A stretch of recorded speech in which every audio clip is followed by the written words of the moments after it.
Hola queridos lectores, yo soy María Eugenia Garay, una escritora paraguaya y tengo a la fecha más de 40 libros publicados. El monito que escondió el sol es un cuentito dedicado exclusivamente a niños que comienzan a leer. Por lo tanto, su estructura es muy sencilla y el lenguaje es muy fácil. Trata la historia de un monito que va un día al campo con todos sus amiguitos y encuentra algo que brillaba muchísimo en el suelo. Él cree que es el sol y como quería tener el sol, entonces lo esconde en una cajita y lo trae a su casa. Y estaba feliz porque trajo el sol. Pero al día siguiente amaneció lluvioso.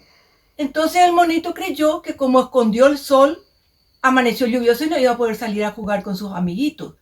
Les contó a los amiguitos su secreto.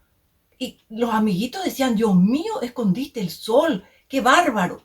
Pero salió alguien y le dijo, monito, no escondiste el sol, al sol no se puede llegar ni lo vas a poder esconder nunca.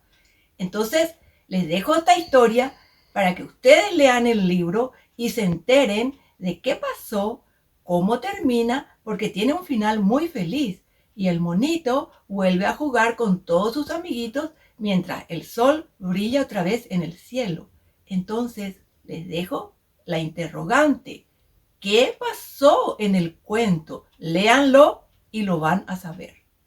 A todos mi cariño.